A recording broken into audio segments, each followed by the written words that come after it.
Grand Rising Soul Family. Adam Jackson here with another episode of the Sacred Sons podcast. We have a powerful guest today, a man who comes with much strength. His name is Samson Odusanya. Looking forward to dropping in with Samson on all things finding your breath, building your body, and freeing your mind. And if you are looking to free your mind with this brotherhood, Sacred Sons, Convergence 7 Generations is coming. October 13th through 16th in North Carolina. And I want to be clear here, we chose North Carolina. East Coast brothers, East Coast men, we are calling you in. For too long, you have had to fly to California and Arizona and Maui to get with us. We are coming to you. So don't miss this opportunity. This is not an event to wait till next year on. This is a once in a lifetime event. Convergence 7 Generations will never happen again. We are bringing all of our best top leaders, facilitators, ceremonialists. We're having an elders council, Sons Youth Camp. We're bringing it all together for Convergence 7 Generations, October 13th through 16th. If you are interested, if you know a brother in your life who needs this, go to sacredsons.com and register today. And for all my podcast fans, use the promo code SacredSons11 for 11% off all events, all merch, all swag. Let's go. All right. And with that, our guest today, Samson Odusanya. He's a conscious coach, and he's a Sacred Sons team lead, and he is inspiring us to find our breath, build our body, and free our minds. Please welcome Samson Odusanya. Yeah. Excited to be here, my brother. Thank you so much for having me, Adam. Yes, thank you for being here. One thing I didn't say is Samson and I are going to be co-leading Team Lionheart at this year's Convergence. And bro, I told you earlier, I chose you. I'm coming for you. I want to bring that strength. I want to bring the physicality to the team, and along with the compassion. I feel that in your work and what I witnessed.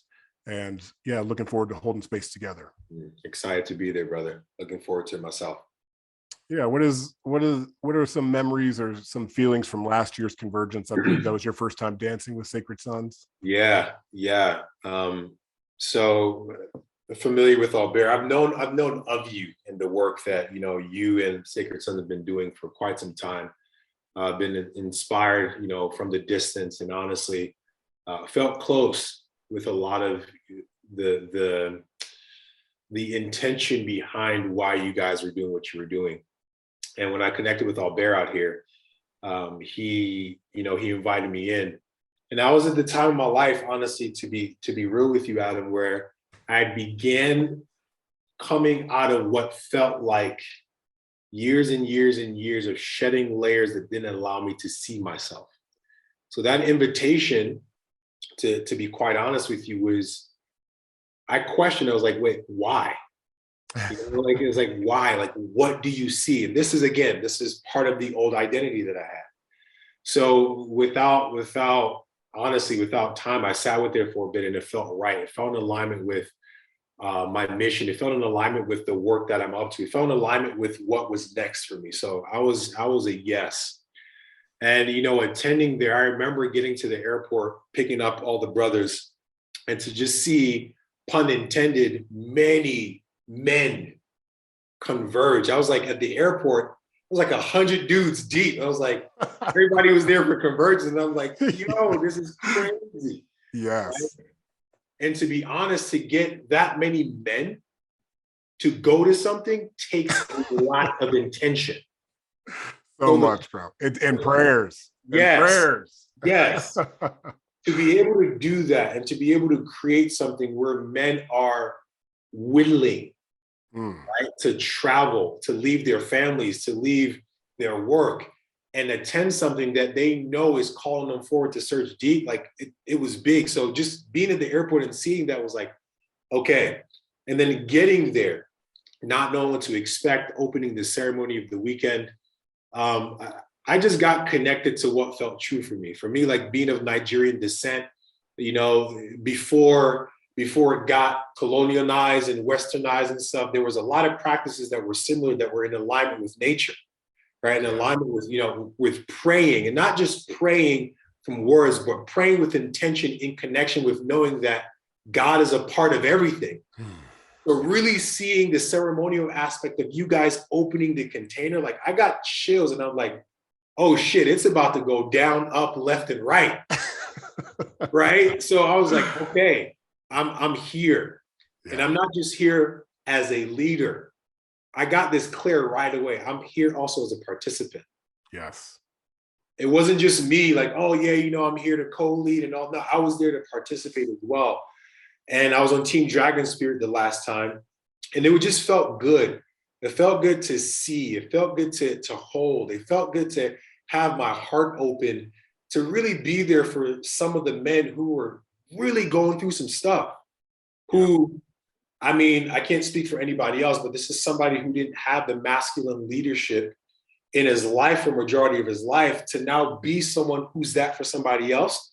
Like I really start to see like the workings of God happening. And I was like, yo, you have to be there to experience it, but to see magic literally happening, to see expansion literally happening, to see guys literally move through some of the deepest things, to see guys put some of the shit down that they've been holding for a long time and do it where they feel safe to, like that was powerful.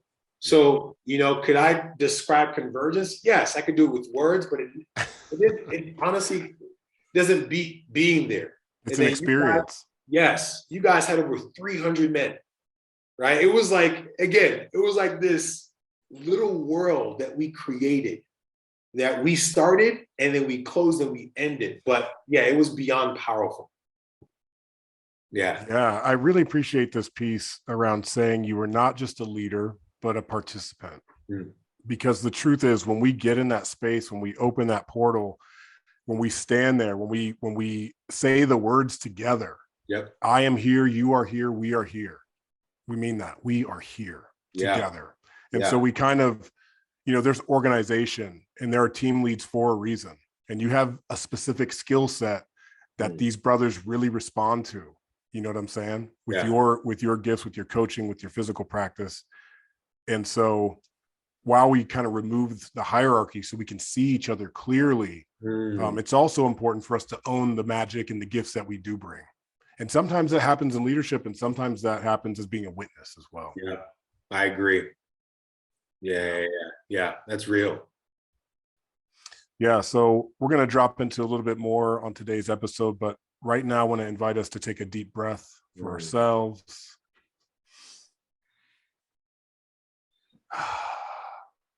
Scanning the body, feeling into what is alive and what is present. And Samson, on this glorious day, what is most alive within you? It's presence. It's pure presence. I'm here. Open, willing, ready. Yeah, I'm just here. Beautiful. It's a place we're all trying to get to, isn't it? Adam checking in. You know, I love the name Samson. I thought about naming one of my sons it, but Hannah wouldn't let me. And most people know the name Samson from the Bible, you know, and Samson had his locks famously cut by Delilah. But Samson, do you know what Samson means? The name of in Hebrew? Sunshine. Son or son child. And it's like, you're one of these bros that is like, you're a sacred son. You're born a sacred son. And that's what Albert picked up on. That's why Albert called you in. And what I'm just present to is how many sacred sons there are rising up right now, joining this movement and picking up this banner and waving it alongside with us. You know, it's a symbol of belonging. It's a symbol of these spiritual renegades looking for something new, looking for healing in any way they can find, looking for connection. It's real. And so Samson, the sun child. for all the sacred sons out there. I feel like really, especially at this time, building to Convergence, I feel a lot of love in my heart, because like you said, when those men show up in the airport, they're showing up for something that's beyond the surface level. Yeah. You know what I'm saying? And for that many people to be awakening right now, I'm just kind of feeling into the gratitude and the expansiveness of what that is. Yeah. It's funny we're talking about my name. This is so good. So I was born Samson. I was born Samson Albert Oluwasegun Odusanya, right? But somewhere along the lines, I think I was like about a year and a half years young. And something happened where my parents, you know, being of Nigerian descent, there's a lot of superstition. There's a lot going on as far as like their perspective on the way the world works. And my mom told me about it like at a year and a half. Every time they'd call my name, I'd be hyperactive. It's like, it'd give me energy, right? And I think it was just too much for them. And they said there was this one time. And you remember back in the day when everybody used to collect china, like the crystal the plates? My mom said I gripped this crystal glass or something like that. And I just like looked at it and I just shattered it with my hands. And I'm like, I don't know if she was over exaggerating, but at that time she was like, yeah, we can't call you this anymore. Oh. So I started to go by my middle name, Albert. Literally from about 2 years young to I was 26. I was called Albert. It's called Albert. It's called Albert. Oh. Yeah. So this is crazy that you're bringing this up. So symbolically, I'm not even being called by my name. By your energetic signature. That literally was given to me the moment I came here. I was being called something else, which was very much incongruent with living a life that wasn't me. Wow. Yeah. So 26 years young, I went to this seminar, and I remember there was a lot that was coming up around my parents. And again, it just came back up like, wait a minute. This is not my name. Like, this is my middle name, but it's like, wait. So I went home, I looked for my birth certificate, right? Get it out, and I looked, and it's Samson Albert Odusanya. And I was like, yo. And at that moment, I was like, I'm changing my name back. And I remember reclaiming my name. I remember the work of that. I remember people so used to calling me Albert and carrying this identity of Albert for 25 years of my life. And now stepping into who I really am. It took so much, because I remember when people call me Albert, I'd react, I'd get triggered because I wanted nothing to do with that guy. And over time, I learned to accept that guy was a part of me owning my name. So the fact that you're bringing attention to my name, I never really carried that. It wasn't until recent, so like the last 8 years, I really started to step into owning not just my name, but who I am. That's really dope. And, you know, in many cultures, men of a certain age, they actually change their name. Yeah. Or enhance their name, like in different indigenous cultures. And it's dope that you actually did that for yourself. Yep. And so what, if you had to put it into a capsule, what was the difference? What was the shift from Albert to Samson? I mean, because we're pointing to Samson in the Bible, and, you know, the story of Samson in the Bible was metaphysical, it was very symbolic. Yes. But it was more to own my power. And that was what I was afraid of for a lot of my life. A lot of my journey was recognizing and owning my power. That was even in conjunction with my work now. Like, my work is to support people in knowing who they are so they can be who they are. So for a lot of my life, that was just one portion, which was my name, my physical name, which was disconnecting me from who I was, right? It's like, even on this journey of name, we have something called nicknames. Like, people are okay with being called a nickname. Well, if you look at what a nickname is like a joking name. So when I'm letting you call me a nickname, I'm letting you call me out of my own name. So you're actually not calling the energetic aspect that like is signifying and representing my being here. So for years, people were calling me Albert, and I answered. But I always felt this disconnect. And the moment I began to own my real name, it was this wake up to the fact of like, all right, bro, like now you gotta not just own your name, but you gotta take responsibility for the power that comes with that. And that was something that I was afraid of for a lot of my life, simply because I didn't feel worthy of that. I'd always question why I had this, right? Yeah. And in that lies the courageous choice. Mm. And it is a choice, and we have to decide to claim that power. Very much so. And I want to make the acknowledgement that the power is there all along. You are the power. Albert had the power too. And Albert is actually the courageous one. Straight up. About it. If you think about it. Yeah. I agree.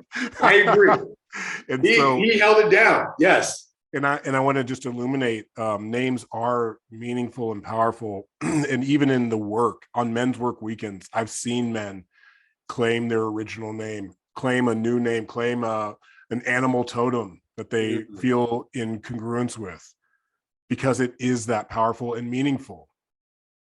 And so I want to bring it back to the courageous choice, because this is a piece I'm going to be bringing through with our team at Convergence. And that is, deep down, we all know that there is a courageous choice we need to make in our lives. That could be in relationship, in business, which is also in relationship. It could be, for ourselves, for our physical temple. It could be many things. And we know what the courageous choice is. It could be a substance. It could be putting the phone down. It could be picking the kids up. It could be all kinds of things. Yeah. And who's willing to call in and own their courageous choice. So good. So good. And I mean, that's such a powerful reflection, simply because we're always at the helm of courageous choice. We're always at the helm of courageous decisions. I mean, to wake up and literally get up from your bed is a courageous choice. To be human is a courageous choice. Yes. But I think underneath not just a courageous choice is a courageous conscious choice. Reach. Because many of us we're getting up, but we're not choosing to get up. We're getting up because the program is getting us up. So it's a different level of choosing courageously, but choosing consciously. And conscious choice is actually the courageous choice, because it makes you actually be aware of what you're not aware of. Like for me, I went years being called this. And then when I became conscious of it, I could decide to keep going. Right. Make it convenient, because, now I have to deal with everybody changing what they call me, or being okay with that, or deciding like, no, this is what is for me right now. And I get to move forward powerfully in that. Yeah, man. And it's like, I feel like everyone has this at their disposal at this time. That's real. I feel like the awareness has risen to a point where everyone knows. And sometimes the conscious choice is actually, I need to break up and be out of a situation. Sometimes it's like, I need to deepen and connect with my partner. I got my hand up for that one. I need more connection right now and less busyness, and the things that come along with that. Truly. And so we know what that choice is for us if we are engaging with it in conscious awareness, as you're saying. And so is it possible that we can command our team in such a way that everyone comes into contact with that courageous choice through the breath, through the body, and through the mind? Can you tell us a little bit of how you would get there? Yeah, no, this is good, Adam. One thing as a leader, or being called into leadership, that I realize is that, my job, our job, is to get people back to them. Right? It's to get people back to them. Ultimately, lead people to themselves. Yes. Ultimately, the magic that we're going to be able to tap into is creating an environment through breath, through, physical movement, through confrontation, through whatever modalities that feels resonant for what those men need that weekend, is to be able to create an environment that's safe enough in order for them to choose it themselves. Yes. It goes like with that saying, you can lead the horse to the water, but you can't make it drink. You can prepare the table with the food and the fork and everything, but they still have to pick up the fork, right? Poke the food, and they have to eat it, right? It's only so much we can provide, but our job is to do it in such a way that it calls them forward, right? It empowers them to actually know that they can choose it. So that's what I'm looking forward to. I'm looking forward to co-creating many environments, many situations, many moments that weekend where men can actually tune in and realize, you know something? I can choose it.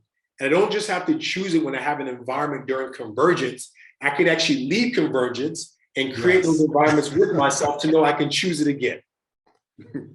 Yeah, with yourself, and then alongside all of the brothers you're about to accumulate on this weekend. That's one of the other things. It's like the accountability for those choices. Yeah. Because I mean, listen, we all have those moments, don't we, where we make the list, we make the checklist, we know what to do. Cool. I set my alarm clock. All I got to do is fucking wake up on time. Tomorrow comes.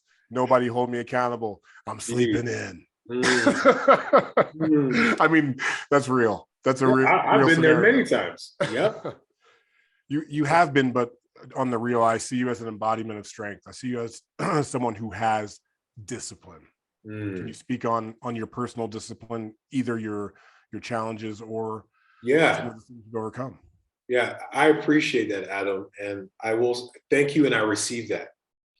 And I'll also share that it took me falling many times. It took me many times waking up to the alarm clock and realizing I still want to sleep in. It took me years of feeling the frustration, feeling the shame, feeling the guilt. It took years of, looking at the parts of myself that I hadn't accepted or I judged as ugly and deemed low. It took years of looking at the parts of myself that I've been afraid to face in the face and just say, you know something? I've already been here. I've already swam in this, right? I swam in this from separation. Well, let me see if I can actually swim in my dark and be able to see in it. Let me see if I can own the parts that I've pushed away. Let me love on the frustration as well. Let me step back into myself and realize comparing myself to a certain standard or feel like I had to do it a certain way doesn't actually work for me. Let me take the time to connect with my body and listen to what Samson truly wants. It took years to do that. And one of the things that I found is building a deeper relationship and connecting with the voice, essentially that was once a whisper, silencing the noise and creating consistency with developing the habits over time that was incongruent and in alignment with what was right for me, is what was able to build what had to start off as discipline, right? It had to start off as discipline. It had to start off as something, it was a challenge, because I am now working with two sides. I'm working with leaving this identity that represented all the habits and behaviors that was keeping me in a certain way, while simultaneously now building a new identity in the direction that I wanted to go. So it started off as discipline. Yeah. But eventually when I started to build consistency and I started to build deeper foundations in why I was doing it, and I started to see the connection with, shoot, if I practice these healthy habits and behaviors, how is it paying off in my life? Like what rewards am I getting by doing this? It took years of doing that to realize that I didn't have to keep a discipline. Yeah. It can graduate into a devotion. So my disciplines at one point was a discipline. I didn't want to do it, right? But I understood the place of not wanting to do it was from a place of laziness, shyness, fear of owning my power, fear of the result of what's going to happen if I actually do benefit and shift. So I knew that, okay, I don't like the word sacrifice. I had to choose differently. I had to make devotion is the word, bro. Yes. It's not a sacrifice. It is devotion. Yes. to what you hold sacred. Yes. Or devotion to the mission, or however you want to see it. I love that you just brought us through discipline to practice to devotion. Yes. And the devotion is to a way of being. And so right here, I want to say, Samson, just for the brothers and sisters listening, what are you devoted to?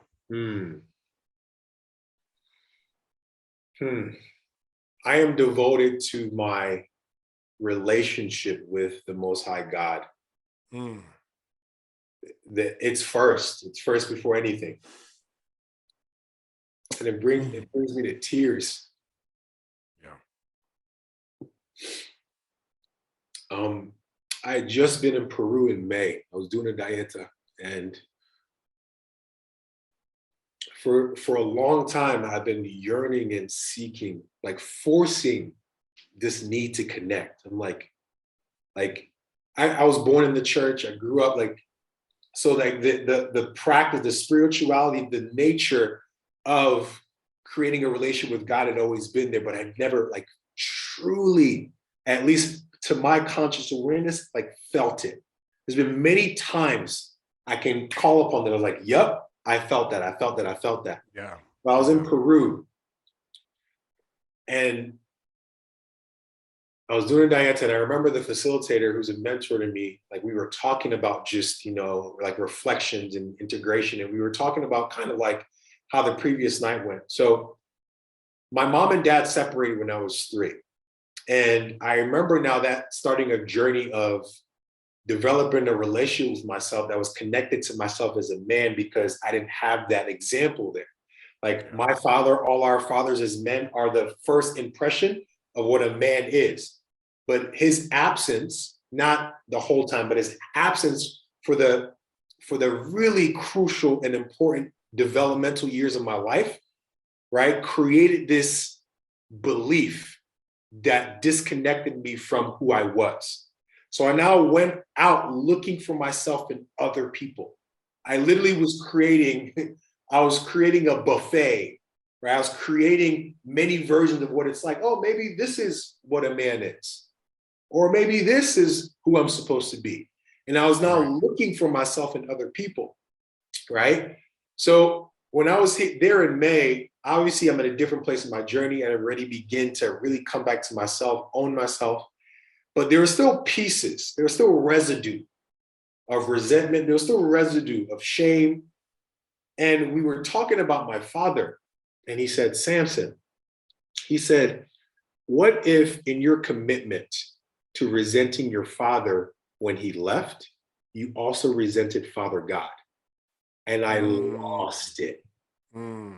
I lost it because I had known if I still had resentment in my heart towards my father, towards that energetic, I'm also blocking the connection that that I was seeking so desperately.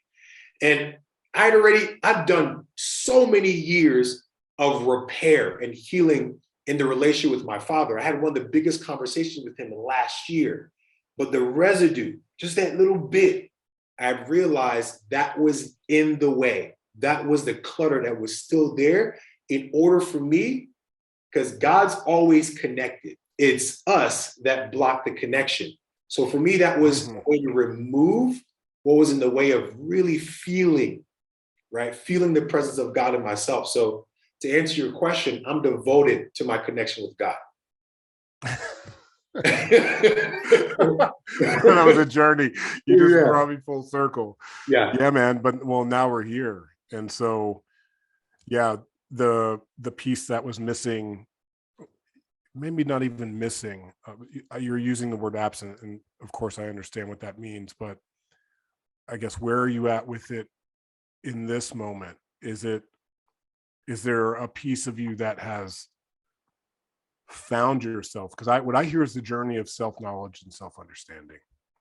And there's no shame in it. When I was a teenager, I was finding it in the Wu-Tang Clan, in Rage Against the Machine, looking outside of myself to feel what resonates in music and fashion and television. We all came in WWF wrestling. Just trying to figure out what is a man actually. That's real. That's real. And that's a part of it. It's not something to discard or to shame ourselves. Like, oh, I was looking for it outside of myself. Where else are you going to look? Yep. And so there is a piece of us as men that have to do this final bit of the journey where we really find self-knowledge from our father. And you're fortunate enough to have your father living and available. Not a lot of people, not everyone has that. And so what did you find there? What are you still discovering there? This is so good. What you just said, the last, especially as men, the last bit of finding that self-knowledge in our fathers, like that was what last year represented for me when I had a conversation with him. So I was in meditation when I can't recall like what month it was. And right in the middle of the meditation, it said, call your father. And I've been talking to my father sporadically, like, every 2 months we'll connect, right? Like we're really good now. And it said, call your father. And I had not spoken to him in maybe 3 months. So I reached out to him. I was like, hey, Dad, looking forward to catching up, miss you. Let's talk when you have a moment. So, I mean, I'm his only child. So him getting a message from me is like, it's like a holiday. It's like, son, like, how have you been? So we started talking, and I was guided to be in the position of just a pure listener. That's it. I'm not looking to get anything out of him. I'm not looking to, I'm just going to listen.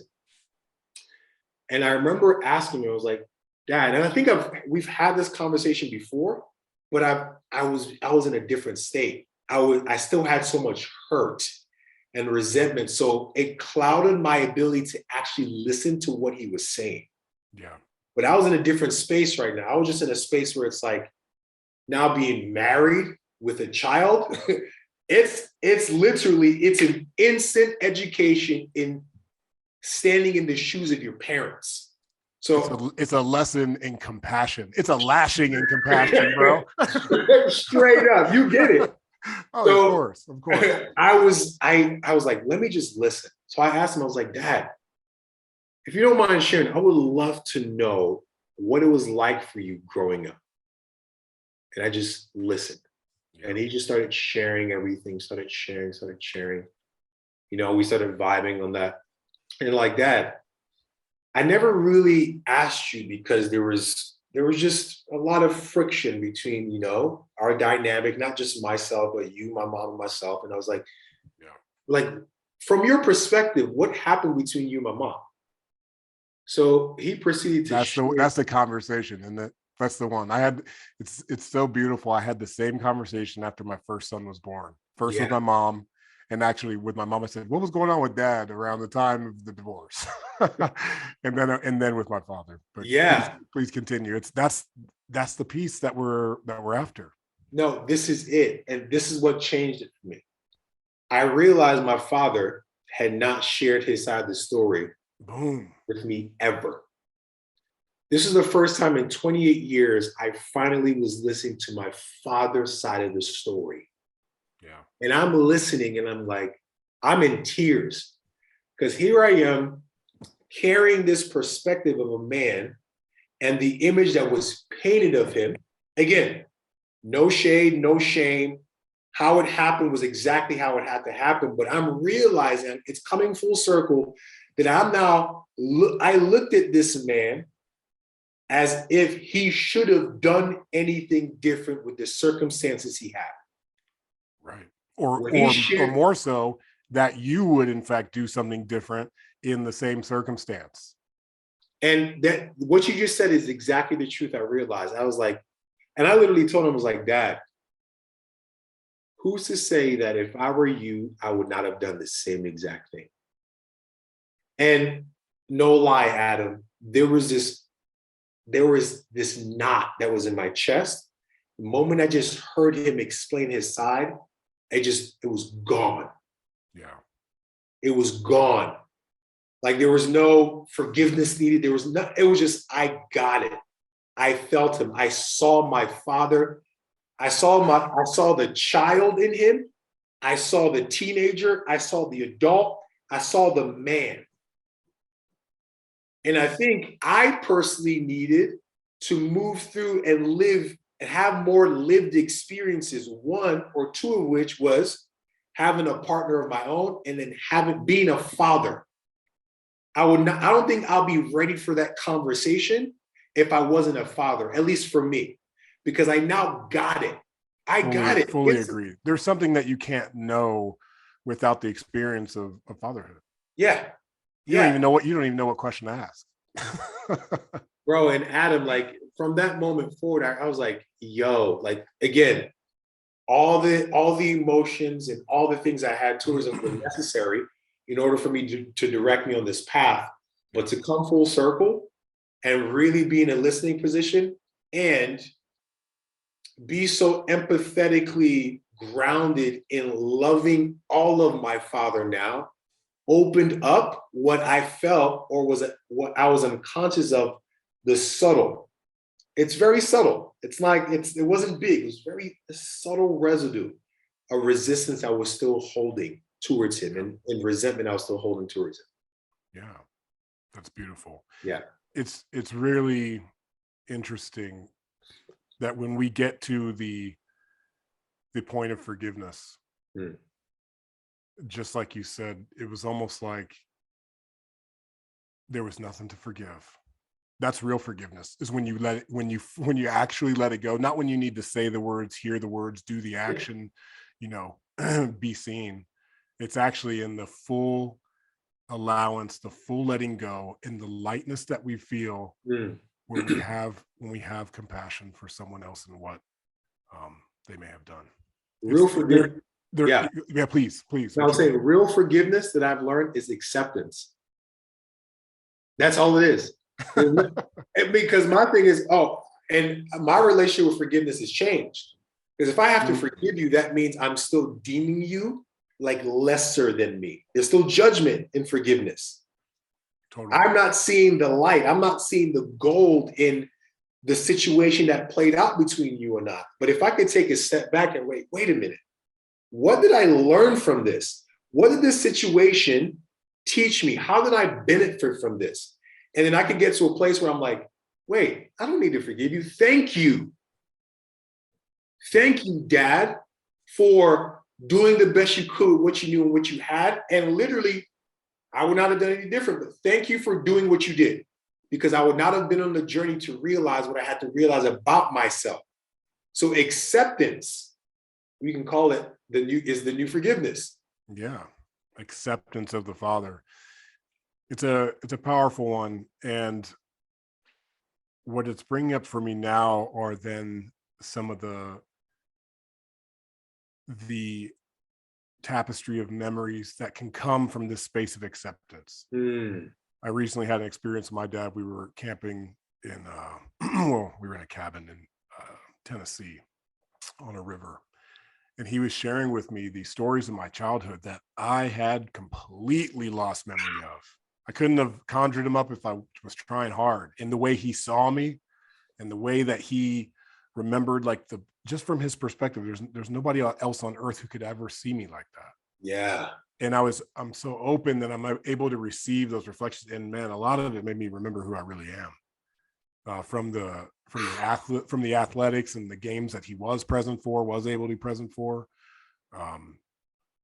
There are the missed Christmases, and I have that too, in the missed moments. Yep. But it's more about, hey, when you did see me, what did you see? And that reflection is very important for us as men. You know why it's so important? Because we realize that our fathers actually love us. They love us so much. So much. So much. What you just said was exactly what I experienced with my father.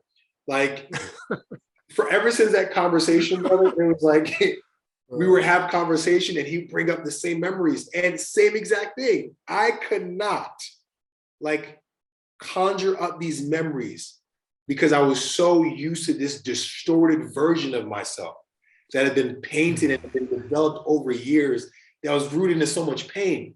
But clearing with my father and hearing his perspective, there was so much love there. Right. Hearing, and I'm going to share this with you because since we're in this topic, Hearing my father, because when we had separated, he didn't know where I was for years. Oh, wow. And He didn't know where you or your whole family was. yeah, he didn't know at all. Wow. And hearing him describe one of the days where he was driving, and then he was so caught up in his shit and not knowing where I was, that it almost had him, he was driving, it almost had him completely veer off the road and he would have killed himself. And he realized in that moment, like when he was telling me that, Adam, I was like, yeah, you never not loved me. Yeah. I just didn't have the conscious memory, or I just didn't have many moments of you being able to express that to me. You didn't have the real experience. And every time he did, every time we would talk over the years and we would get back in contact, I heard it in his voice, but I could never believe him because I was more committed to disliking him. I was more committed to him leaving than to actually being present to his love when I would talk to him. So when we got caught up, like what you're saying is like I can't speak for anybody else's father, but my father and your father, from what I'm hearing, our fathers loved and loved us so much. Yeah. And you know that because you have a daughter. I know that because I have sons. And Yeah. It's a type of love and a type of bond. It's, for me, in terms of like the most high life experience, that's it. It's That's it. best. It's the best, brother. Best, the hardest, the most light, the most shadow, all the things that we know. Yeah. But what has this experience informed you Mm. on in the way that you parent your daughter and in that Yeah. relationship? This is good. Man, when I talk about my daughter, like one of the first things I share is the space I was in when we conceived her.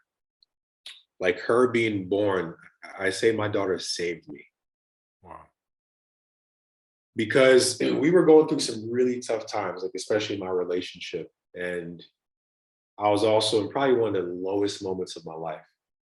And, coming out of that and, conceiving and prepping for that, I remember leading up to it, like I had, my community, my friends around me, just because of the way they experienced me. There's like, bro, you're going to be an amazing father. You're going to be an amazing father. You're going to, like, your daughter is going to be blessed to have you. But in the back of my mind, I'm like, shit, like I'm still in this journey, like recognizing myself, like really not piecing the stuff together. So I don't know what you That's guys are real.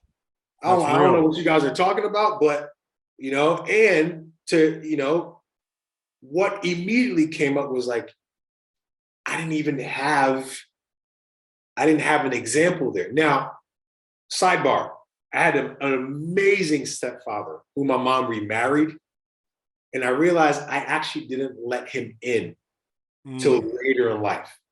I blocked off his love because I'm like, well, you're not my father. Who are you? All this stuff. So I didn't really let him in till later. So I will say that I learned through him, through a good amount of people that I had in my life, just certain aspects of fatherhood, certain aspects of how to be, but it was still theirs. I had to come into my own. So when my daughter was born, I want to just add right here. Yeah. Even if you do have a father who's close and a role model, for so many of us, and I had this experience myself, I had no example of a relationship that I looked to that was like, oh, that's a good, healthy relationship, or that's something that I had zero. Yep. Where I was like, I would like that relationship. I was like, no, this doesn't look, no, oh, no, it was a lot of no's, a lot of, and that is, it's true because relationships are hard and they're challenging. And we're getting to the point as men where we're like showing up to them in a conscious way, making those conscious choices within the relationship without the example. So now it's time to be the example. Yes. Be the example of which we were seeking. And that may look many different ways. I am part of a co-parenting relationship.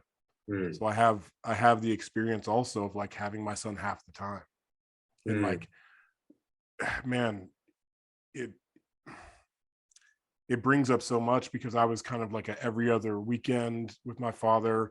And so I know the experience of going back and forth, and I know the longing and the missing. And so it's like I'm showing up and doing my best, and I'm still cultivating what the image of a healthy co-parenting Wow. relationship. You know what I'm saying? Yeah. There's never like an end to the journey. It's You know a what's powerful continual about that, unfolding. Adam? You know what's powerful about that, Adam? You've had the lived experience. You've had you've had the embodied experience of what it's like to have to work with two parents.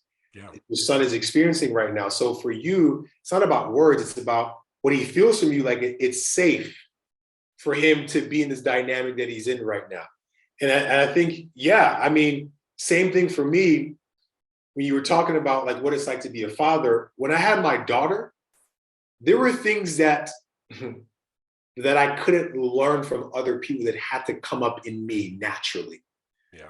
I always say this, and again, you know, not everybody's probably meant to be parents, but fathers can probably relate. When my daughter was born, there was an internal fire. I felt like there were cells that woke up. I felt like there was things that were dormant in me that would not have been woken up unless my daughter was born. So there were things that naturally showed up in my life that I feel like they were there innately, and my daughter was just there to wake them up. And the beautiful thing about that, and what I'm learning, is that growing up in especially in the Nigerian culture, right? At least in my experience, there wasn't, obviously my parents and our parents want the best of us, want the best for us. My parents want the best for me. And they did based on how they were taught to do. But it still was an environment of expectation and not in an environment to cultivate what was already in me. So what I learned through my own self-discovery, through my own self-realization and realizing, is that my daughter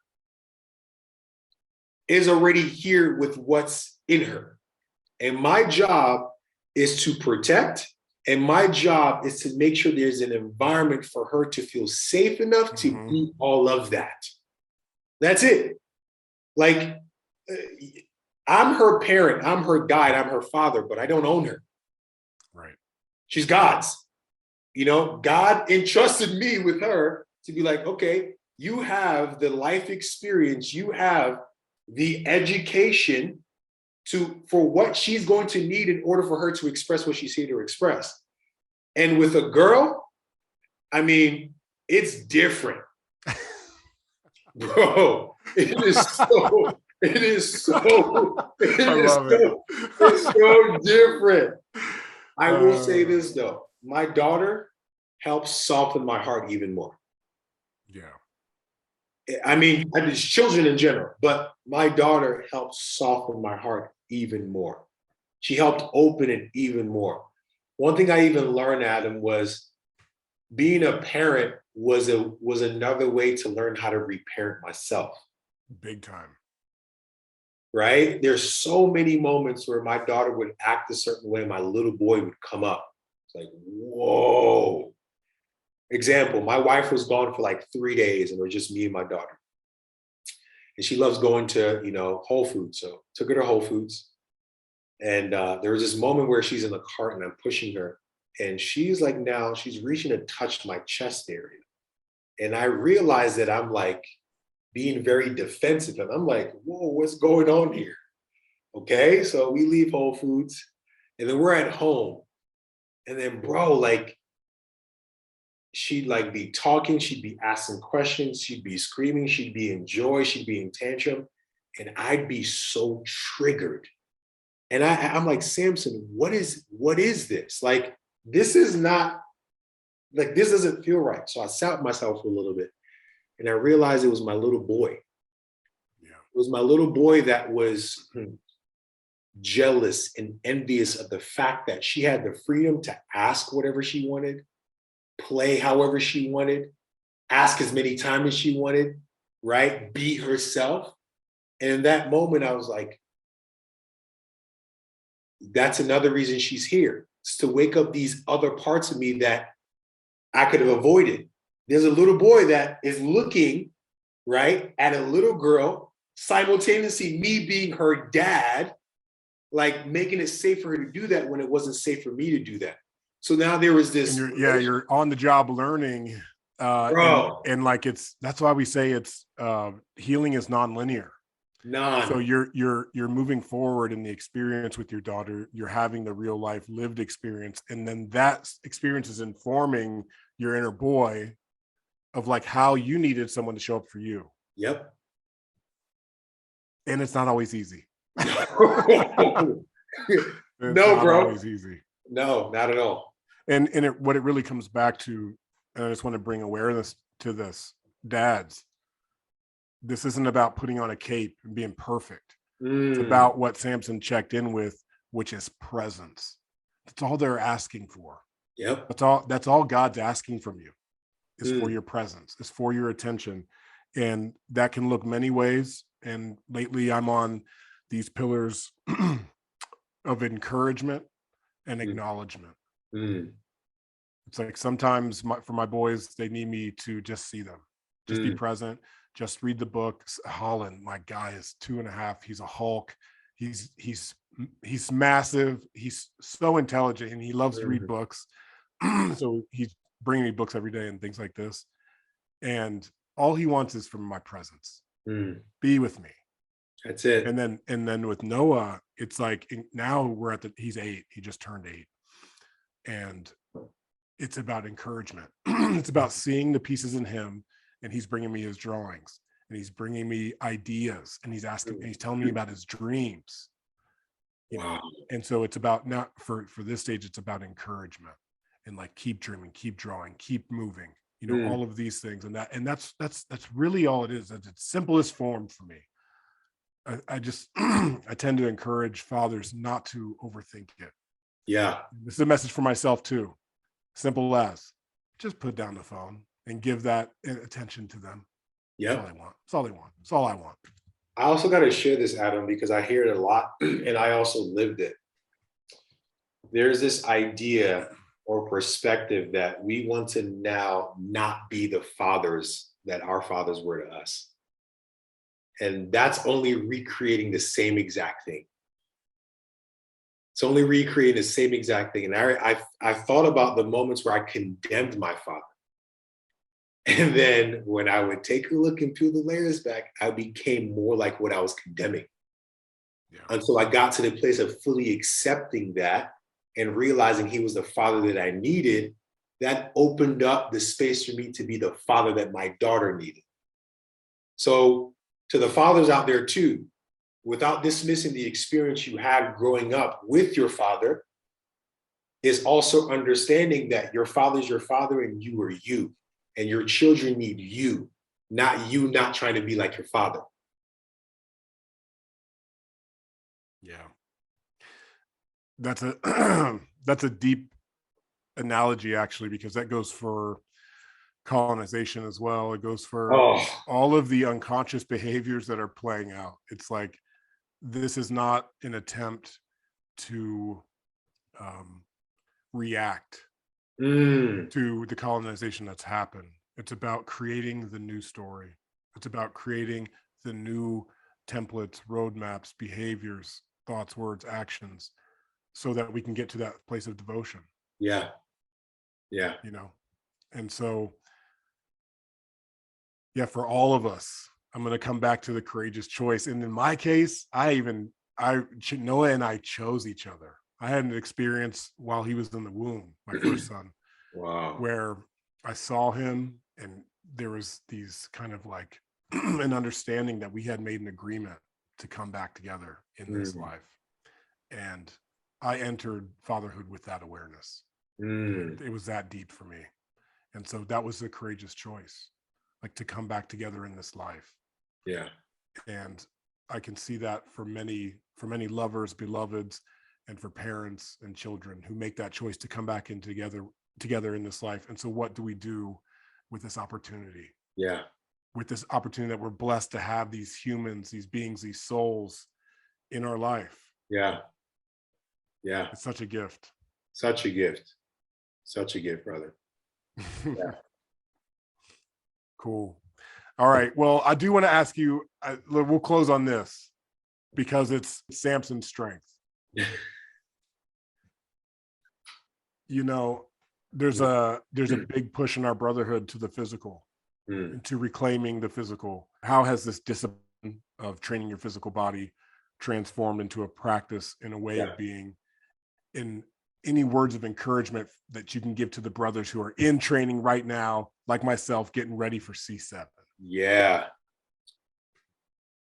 This is so good. I'm feeling into where to speak from.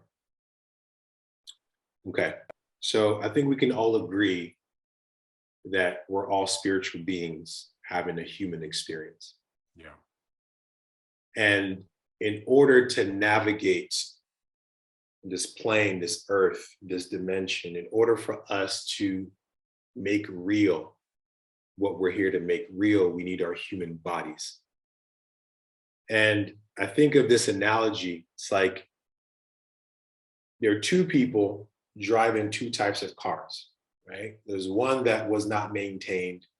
So it's like you have no confidence in it. You know, like every 30 or 50 miles, you're gonna hear a loud noise and it's like, oh man, you can't be settled because it's not taken care of. And then you have this car that was well maintained, literally just got serviced. So you don't even have to invest energy in not trusting that it's going to take you to your destination. Two separate cars, but going to the same destination. But the only difference is the experience of the ride on the way. Yeah. And that's how I like to explain the human body, or our connection to our physical vessel, is that we all got destinations to get to, but the experience along the way is going to determine how that happens. So I've been on this journey for the last 18 years.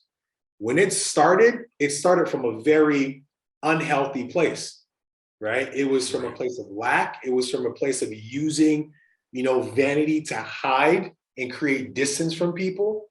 But then over time, because I worked in a medical environment, I was an ER tech, I got really clear. I got front row seats on the cost that people pay when they don't take care of themselves.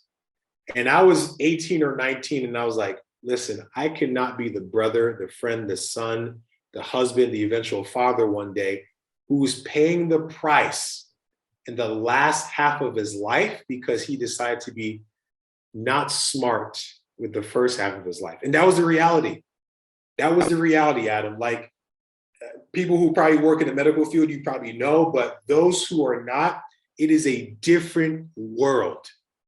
It is a different world. And here's what really got me. 60 to 70% of why people are in that environment are preventable. So the first thing I'm going to share is, to those who are listening, you have the courageous choice to choose that you can change your health. You can develop a deeper relationship. Now, for men, when it comes to training, right? Over the years, I've tried many different plans, many different forms of training. For me, I'm an advocate for exploring and experimenting so you can actually dial in and find what works for you.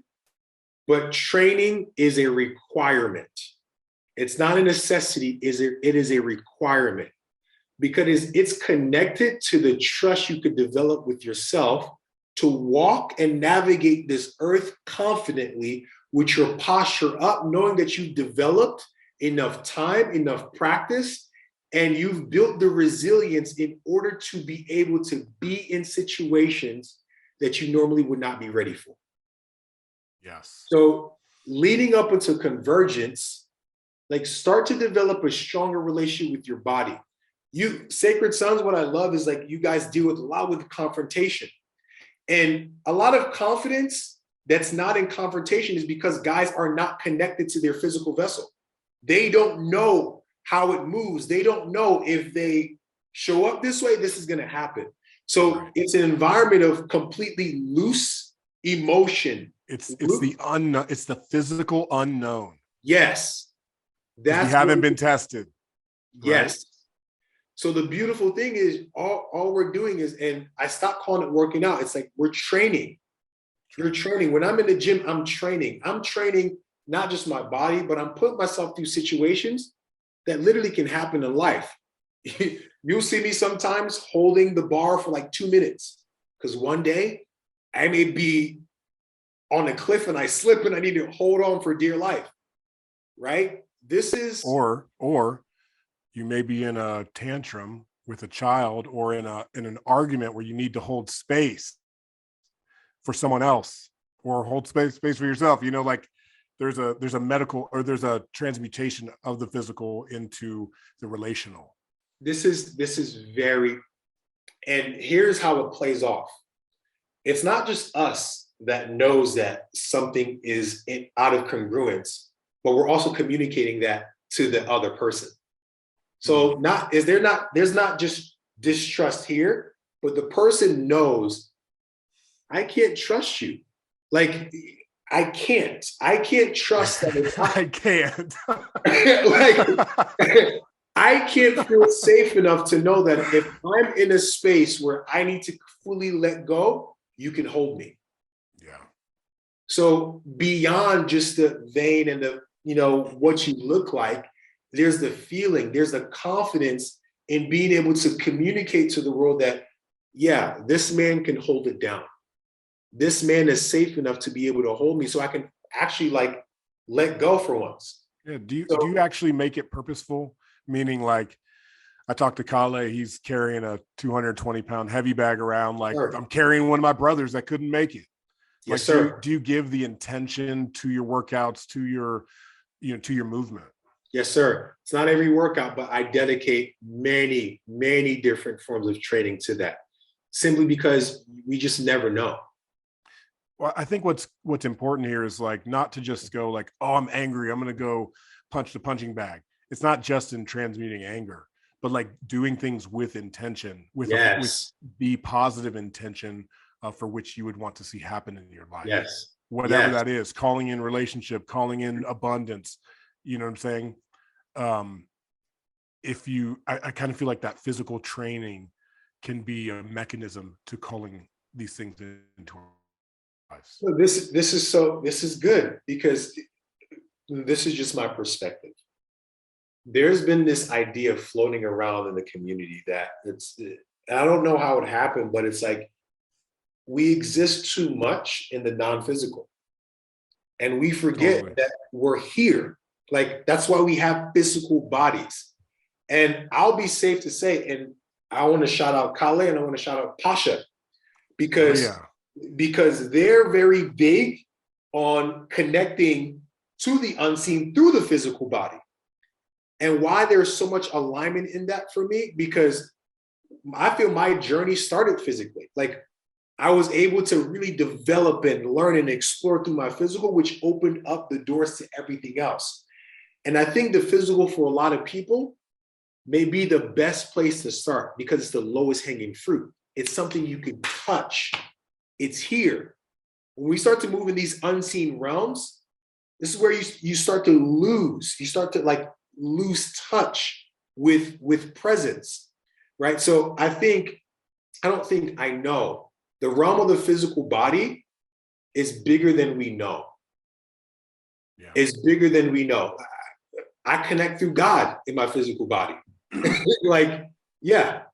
Yeah, these bodies are a gift, and nothing is disconnected. This is a weaving of physical, emotional, mental, relational, spiritual. It's all woven together. It's all interconnected, and that awareness is another place to arrive. And so I want to say here, for the brothers that land on Team Lionheart, Samson's going to be bringing through some morning practices, some physical practices. We're going to be cold plunging in the lake at Camp Daniel Boone, that chilly October morning water. We're going to be cold plunging together. I'm looking forward to dancing in that realm with you. Yeah, I can't wait. I mean, this is another thing, Adam. The only way to truly integrate, like to call all the pieces back to make ourselves whole again, is through the physical. It's the only way you can integrate. It's like, okay, I realize it. I have the awareness. I've seen it. Now, how do we put it into practice? Through action of the physical body. So yeah, to the guys that are coming, Team Lionheart, it's about to go up, down, left, and right. We're going to get busy, right? But one thing I will say is it's going to be powerful, for sure. Yeah. It's going to be powerful. I'm like, so many emotions in this conversation. And that's what Convergence is too. It's kind of it's a converging of all of what makes us human, all of us, what makes us, sacred masculine, divine feminine. Yeah. From the physical to the spiritual, it's all connected. I'd love to say with Pasha, the mystical and the mechanical. And as men, like the merging of these two, the mystical and the mechanical, is good for the soul. If you resonate with these words, what Samson's bringing through, and in this conversation, Sacred Sons is the community for you. You're looking to connect with brothers and to deepen, not to become like someone else, but to be led back to yourself so that you can make those courageous choices in your life. Samson, with that, is there any message that you would like to leave with the brothers and the sisters who are listening? No, I think we said it all, Adam. Honestly. No, for real. I know, bro. I think we've said it all. Yeah, I think to bring it home, it's like, it's time to come home. It's time to come home to ourselves. That's it. So we can make these courageous choices. Yeah. Here, brother. Beautiful. We will see you in North Carolina with that. Samson Odusanya, Adam Jackson, Sacred Sons. We're out, family.